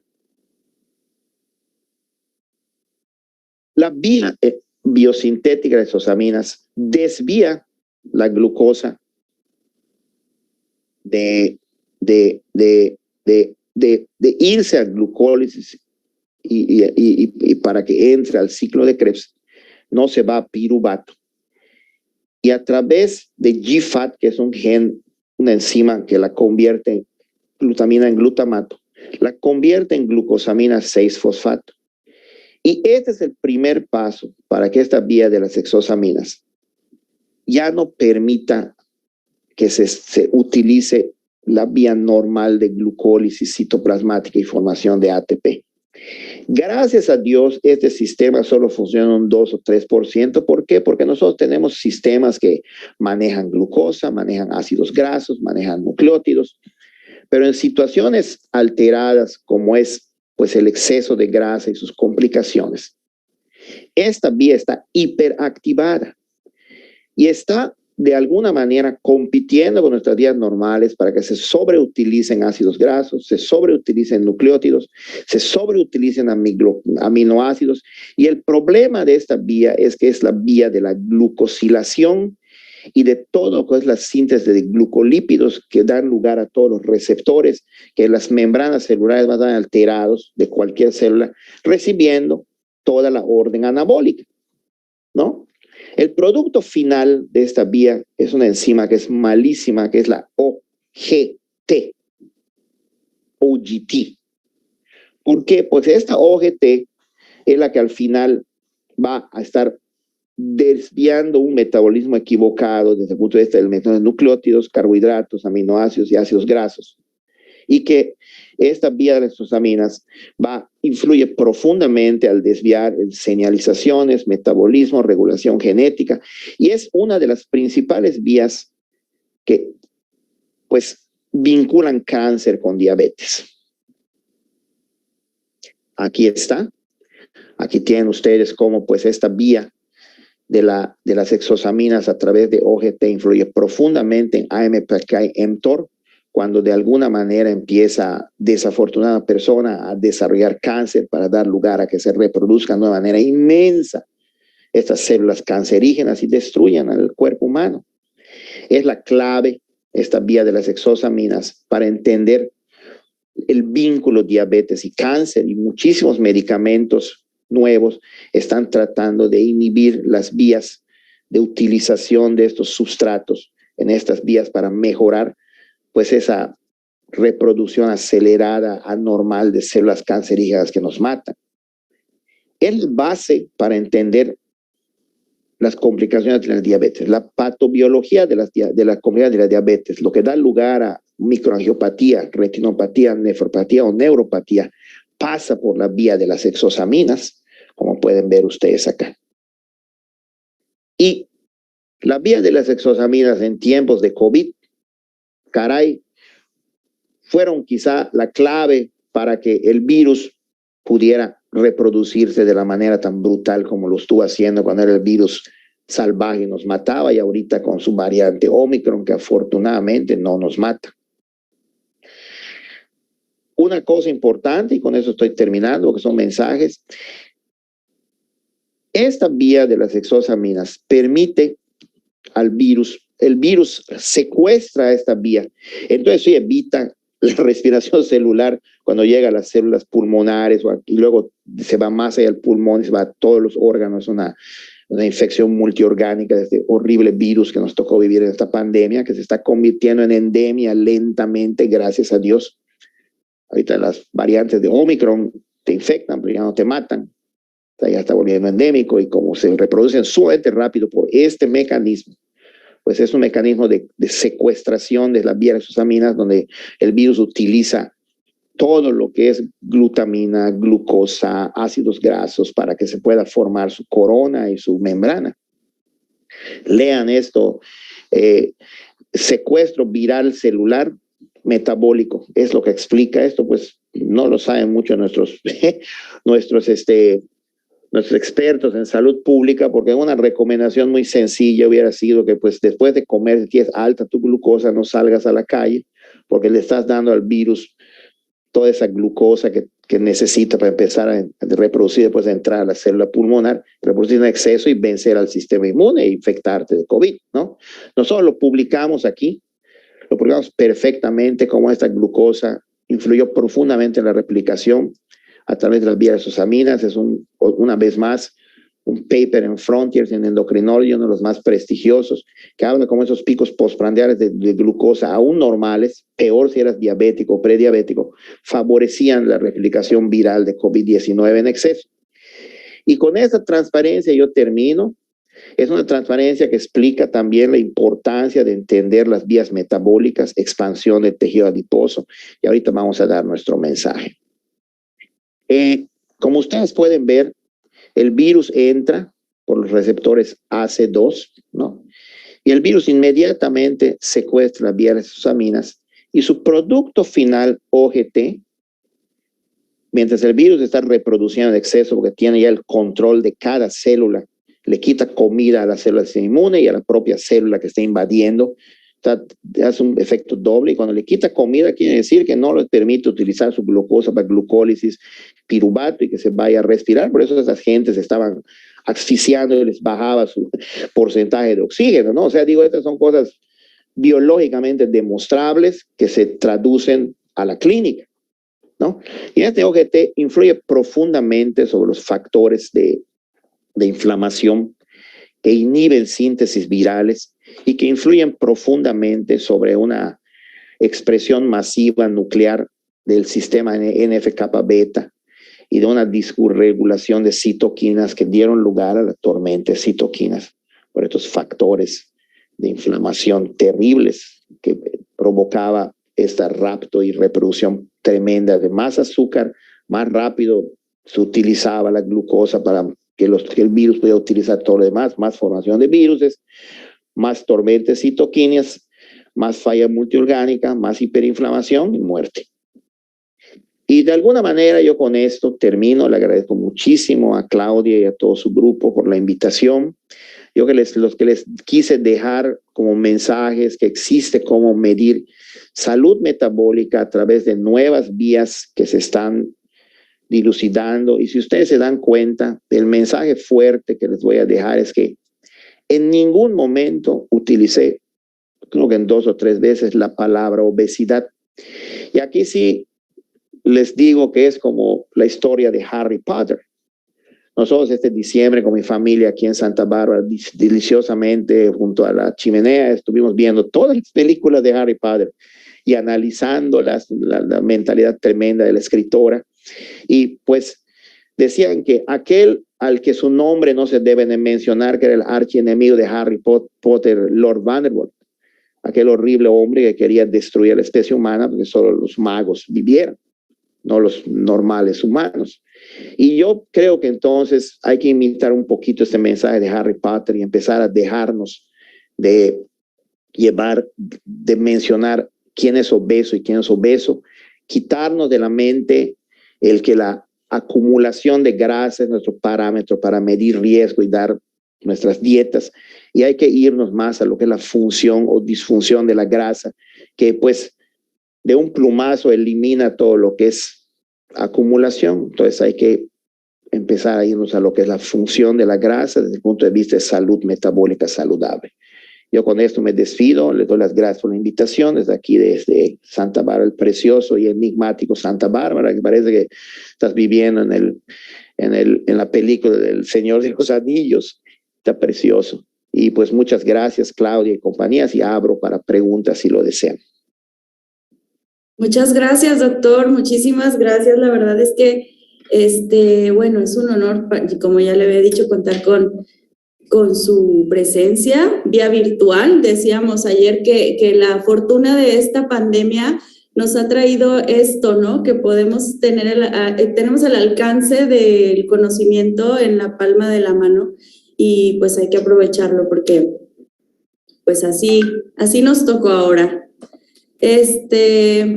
Tenemos aquí algunas preguntas, doctor, no sé si tenga tiempo de ayudarnos a contestarlas. Yo ya no trabajo los viernes, entonces yo estoy muy tranquilo. De aquí me voy al muelle a tomar mi vinito y a comer mi sushi. ¡Qué rico! ¡Qué gusto! Así es. Así es.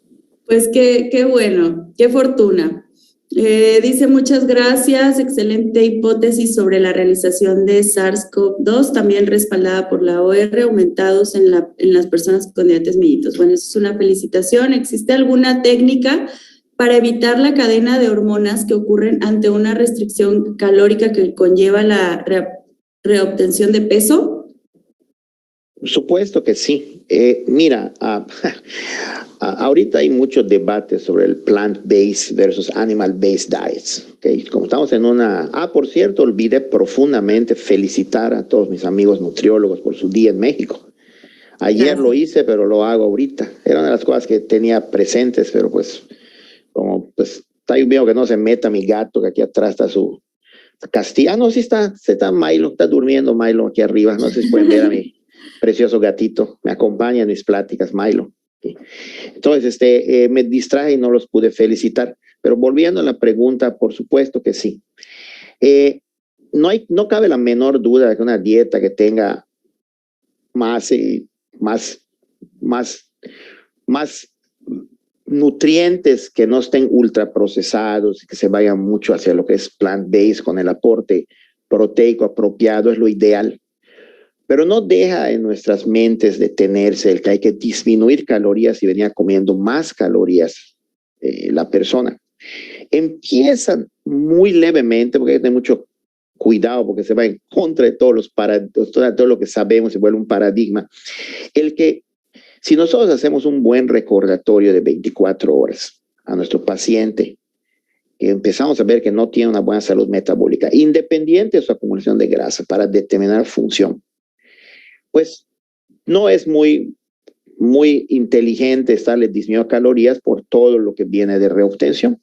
Entonces, y si nosotros empezamos a manejar esa misma cantidad de calorías, pero modificándole su cantidad de macronutrientes, o quizá desde muy temprano en la mañana, iniciándole su alimentación en base de aminoácidos de alto valor biológico en proteínas hacia la tarde y la noche. Entonces nosotros vamos a tratar de imitar lo que normalmente es nuestro real sistema de sobrevivencia que tenía nuestra gente humana y que aquí estamos todos, ¿no? Es como que ya llegaras a tus fuentes reales de alimentación. O sea, evitar hambre quiere decir realmente dar la proteína apropiada desde la mañana para que mTOR, día a día, mTOR empiece a bloquear a MPK y mTOR sepa que existe X cantidad de proteína llegando día a día para que de alguna manera esté en un control anabólico, catabólico apropiado y no permita que las exosaminas se alboroten y AMPK. Yo así lo veo desde el punto de vista de censar nutrientes. ¿Y por qué censar nutrientes? Porque estas dietas, o vamos a llamar modelos de alimentación nutricia, que creo que es más apropiado, ya debemos eliminar la palabra dieta, que se le dan a este tipo de gentes, debería de alguna manera incluir cuáles son estos macro y micronutrientes que de acuerdo a señalizaciones van a llevar estos mensajes a este tipo de, pues a este tipo de alteraciones que tenemos cuando tenemos exceso de grasa, ¿no? Entonces, si nos vamos ya a aterrizar esto de una manera mucho más, yo estoy hablando, ahorita no puedo poner las transparencias, estoy hablando con medicina basada en evidencias. Ahorita tenemos evidencia tremenda que la vía de las osaminas está controlada por, imagínense, la vía de las sirtuinas. Y esta vía de las sirtuinas ya se ha explotado tremendamente como la fuente de la juventud. La vía de las sirtuinas, cuando nosotros tenemos, si tú ves un paciente adulto que ya tiene complicaciones metabólicas, una de las cosas muy nuevas también es que disminuye sus nucleótidos de dicotinamida que se llaman NAD+. Y eso es a base de niacina, que tiene que tener fuertemente una dieta para tener salud metabólica en el envejecimiento. Lean todo esto.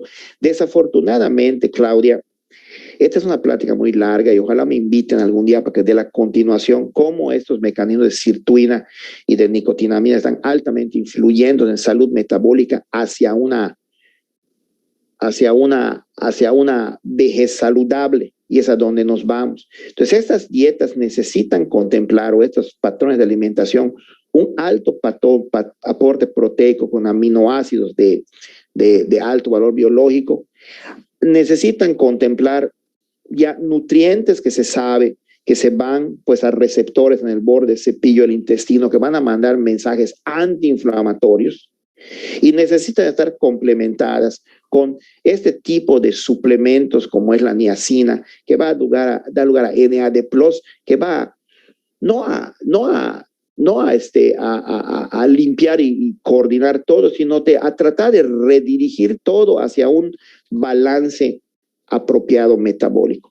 Y es quizá la traducción desde lo que ustedes hacen en su consulta, lo que debe de hacer. Y lo más importante, aprender a determinar en la consulta quiénes tienen una salud metabólica apropiada o no.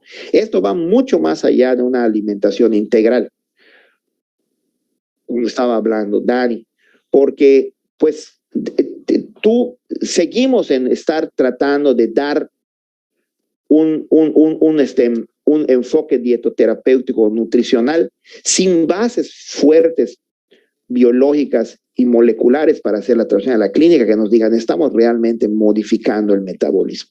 Y quizás el mensaje que hay que hacer, estas son cosas nuevas, pero están llegando. La segunda parte de esta plática, que no hay tiempo, es espectacular porque les lleva a entender cómo estructurar esta dieta para realmente hacer una salud metabólica hacia nuestro envejecimiento saludable.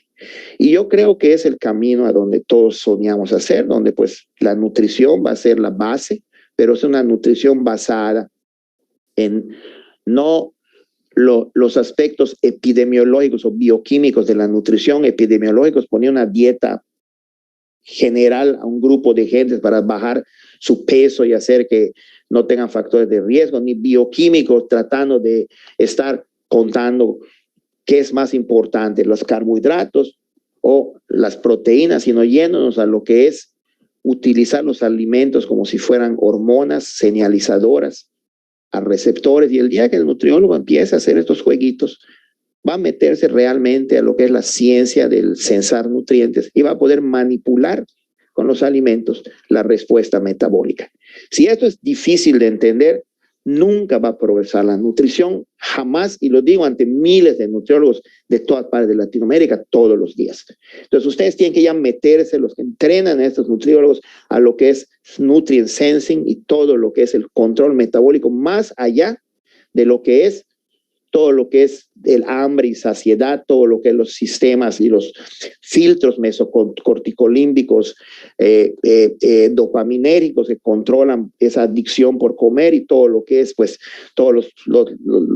el control a largo y a corto plazo del hambre, que es dado por el eje leptina-cerebro y es dado por estos factores de saciedad gastrointestinales. Es mucho más allá. Estas son las consecuencias de un control metabólico que puede estar empezando a determinarse desde la manera como comen las personas que nosotros estamos influyendo al recetarles una prescripción de alimentación.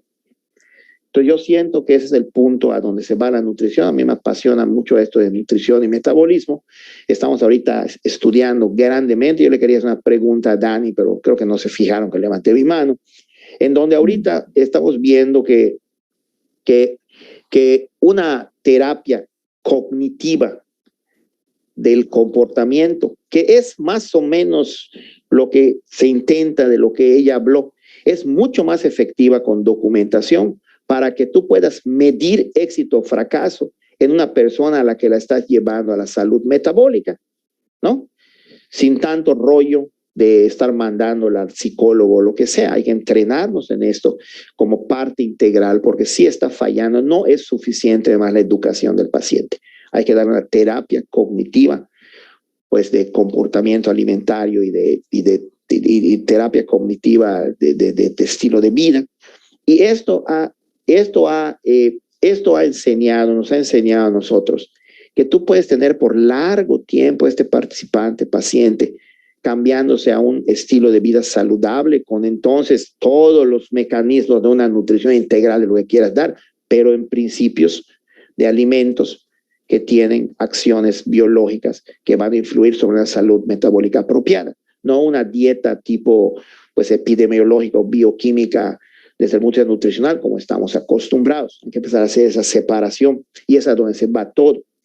No sé si eso contestó mi pregunta o complementó lo que acabamos de hablar. Pues seguro que la complementó y nos dio muchísimo más todavía. El doctor Roberto Salcedo comenta que excelente. Tratamos de mostrar a nuestros colegas que el mejor índice para detectar diabetes es el hiperinsulinismo y el índice OMA, y es el mejor parámetro. Y la doctora Ileana le manda saludos, Ileana Patricia Hernández. Y pues tenemos acá otra pregunta. ¿Cuál parámetro antropométrico mostró en su estudio una mayor correlación con un elevado índice leptina, adiponectina, y en cuestión de porcentaje de grasa, hay algún punto de corte que haya mostrado esta mayor elevación del índice? No. Nosotros nos alejamos de todo lo antropométrico. Lo antropométrico es igual a acumulación, no a función. Los parámetros más importantes que encontramos que correlacionaron con una disfunción del tejido adiposo fueron casualmente el metabolismo postprandial, la glucosa a las 2, 3, 4, 5, que nosotros le sacamos sangre a esta gente antes de comer y 10 veces después de comer una dieta altamente calculada de acuerdo a su propio metabolismo. O sea, era una dieta que era el 30% de su gasto calórico total del día. O sea, es el desayuno ideal que nunca comemos, ¿no? Porque nadie come el 30% de su gasto calórico ideal del día, comemos demasiado, ¿no?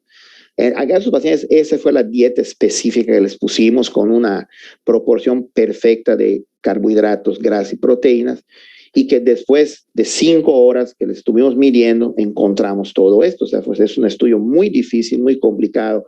Siempre le llaman mis colegas de aquí de Estados Unidos que si fuera una competencia de clavados, este sería el estudio de grado de dificultad más grande, porque teníamos que medir gasto energético, tomar biopsias a las 0 y 3 horas de músculo y grasa, y se van al paper, van a encontrar cómo ya empezamos a ver cómo, pues, todo lo que es expresión en tejidos se correlaciona perfectamente con los datos circulantes bioquímicos no convencionales, que se traducen a la clínica como, pues, una salud no metabólica. Pero en realidad, en la consulta, si ustedes empiezan a integrar todo, no es nada más medir insulina o glucosa, es integrar todos los parámetros de salud metabólica y ver quién las tiene o no de acuerdo a los parámetros, siguiendo ahorita, pues no estamos descubriendo el hilo negro, siguiendo cómo se hizo lo del diagnóstico del síndrome metabólico desde resistencia a la insulina. Vamos a tener ya la inclusión de la inflamación y del inicio de esta resistencia a la insulina, que es el punto importante a comprender para salud metabólica. Y olvidarnos de la palabra que no se debe mencionar como en Harry Potter. Hay que dejar de decir, ¿eres obeso o no obeso? No. Entre los no obesos hay un montón de personas que no tienen salud metabólica y créanme que su cartera de participantes y pacientes va a aumentar y van a ganar más dinero. No sé por qué no lo hacen. Yo lo haría ayer si vuelvo a la clínica práctica, ya me están dando ganas. Ahorita me estoy recertificando de todo aquí en California.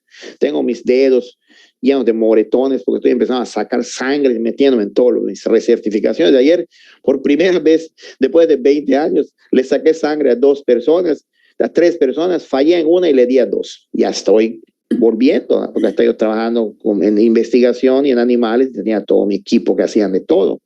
Y me volví nada más una persona que movía mi dedito. Ahorita no, me estoy metiendo porque regresé a estudiar humanos, que estoy muy feliz. Entonces, pues... Qué bueno. En lo que les quiero comentar. Ojalá que esto les haya servido de como una botana y pues si ustedes quieren el día de mañana para tu colegio, el que yo les hable de todo lo que es ahorita, de lo muy, muy nuevo que es sirtuinas y NAD+, para evitar para producir envejecimiento saludable, es lo que realmente es lo muy, muy nuevo, que pues, es muy nuevo y pues lo importante que hablamos ahorita es que pues estamos puntualizando cómo diagnosticar pues al paciente que tiene una salud no metabólica independientemente de su acumulación de grasa. Es el punto. Pues nos quedamos con ganas de más. Qué bueno que nos deja la invitación abierta porque segurísimo que lo vamos a volver a buscar. Ahí voy a estar molestándolo otra vez para que vuelva. En el momento que quieran, mis amigos nutriólogos de La Laguna. Muy felices que ganó México ayer 2-1. Está yo casi al borde del infarto. Pues muchas gracias, Claudia, y muchos saludos a todos y Dios los bendiga. Y desde aquí es Santa Bárbara y junto a mi adorado gato Milo. Es su gato. Saludos a Milo también. Gracias. Bueno, gracias a usted. Muchas gracias. Y pues quisiera nada más ya por finalmente compartirle a ver si me dejan compartir el reconocimiento que tenemos preparado para usted, que se lo haremos llegar vía correo electrónico. No más que, aquí está. Aquí está, por su participación con el tema salud metabólica y prevención cardiovascular temprana, nuevos conceptos. Muchísimas gracias, doctor. Volveremos a vernos pronto porque pues nos deja con muchas ganas de más. Y pues bueno, hasta pronto, doctor. Muchas gracias.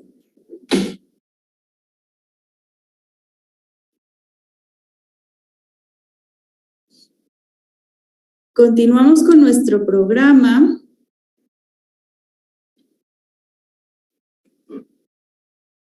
The recording has stopped.